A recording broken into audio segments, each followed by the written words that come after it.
Bienvenidos a esta inmersión profunda. Hoy viajamos a agosto de 2025. Un mes, un mes que realmente marcó un pico de tensión casi alarmante entre Estados Unidos y Rusia. Así es. Tenemos informes, que detallan movimientos militares, una diplomacia que estaba al límite, presiones económicas, y todo claro con la guerra en Ucrania como epicentro. Exacto. Nuestra misión hoy, intentar entender qué pasó exactamente y por qué sigue siendo relevante. Pues sí, fue un momento en que las réplicas del conflicto ucraniano, sacudieron los cimientos geopolíticos globales. Lo que vimos no fue solo una crisis entre dos países, sino el reflejo de un orden internacional que estaba cambiando en plena reconfiguración y bastante frágil. Vale, pues vamos a desgranarlo. Empecemos por lo militar, si te parece. El 1 de agosto, la administración Trump ordena mover 2 submarinos nucleares. Y dice, más cerca de Rusia. Citando declaraciones provocadoras de Dmitry Medvedev. A ver, eso ya no suena a la típica disuasión pasiva, ¿no? ¿Qué señal se quería enviar? No, para nada. Más que enseñar músculo, fue una escalada activa. Poner la carta nuclear sobre la mesa de forma muy explícita. Y claro, Rusia respondió. Inmediatamente, el mismo día, Putin anuncia la producción masiva de los misiles hipersónicos Oreshnik.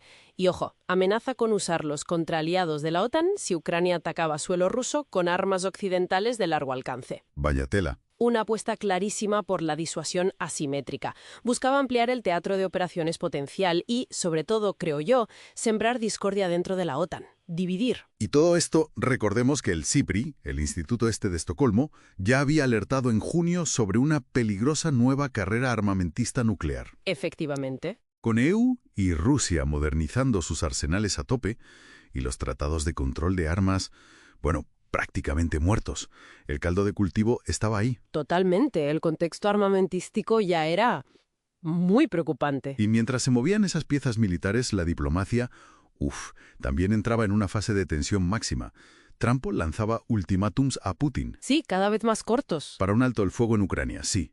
Fijando al final el 8 de agosto como fecha límite. Llegó a haber hasta insultos directos en redes sociales.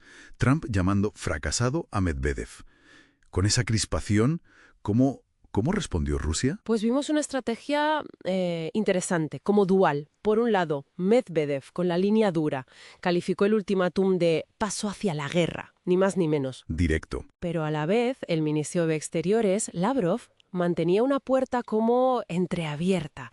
Consideraba muy útiles las negociaciones directas con Washington. Y los diferenciaba de los europeos, a los que llamaba rusófobos. O sea, un doble juego. Parecía un intento calculado de jugar en 2 tableros. Sí, marcar perfil duro con Medvedev y, mientras, Lavrov buscando un posible acuerdo bilateral EU-Rusia, quizás intentando puentear a Europa, ¿no? Interesante. Aunque a pesar de todo el ruido y la tensión, los canales de mediación, Turquía, China, seguían activos, bajo una presión enorme, eso sí. Pero la presión no fue solo militar y verbal. Trump también amenazó con más sanciones si no se cumplía su plazo. Y aquí vimos algo nuevo, ¿verdad? Las sanciones secundarias. Eso es. EU imponiendo un arancel del 25% a la India por comprar petróleo ruso. Exacto. Eso fue un punto de inflexión. Marcó la expansión de la guerra económica más allá de Rusia. Intentar aislarla, penalizando a sus socios comerciales. Es un ejemplo clarísimo de geoeconomía. Geoeconomía. Sí. Usar herramientas económicas como estas sanciones secundarias o el control de recursos como palancas de poder estratégico.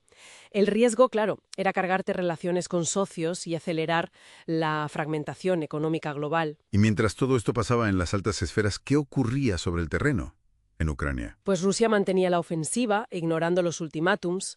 Los informes de la época destacaban el papel letal de los drones.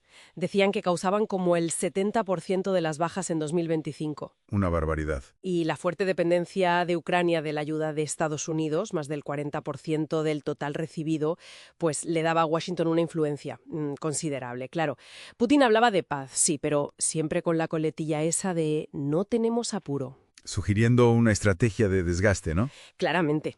Desbaste puro y duro. Todo esto, claro, no ocurría en el vacío. Estaba la gran rivalidad de Estados Unidos-China flotando en el ambiente.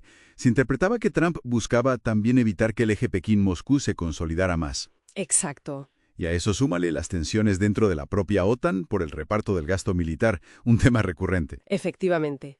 Lo que vimos en agosto de 2025 es como una ventana a un orden mundial, pues eso, más fragmentado, más transaccional y más propenso al conflicto.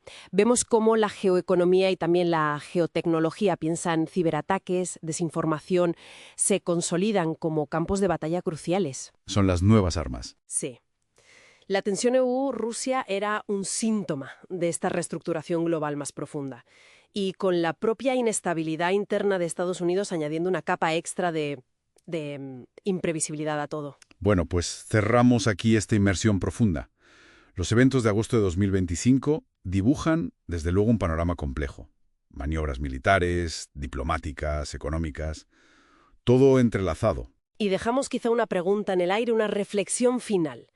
Ante la erosión, que parece evidente, de los mecanismos diplomáticos tradicionales y este auge de la geoeconomía, de las sanciones secundarias como armas, ¿estamos normalizando un estado de conflicto de zona gris perpetuo?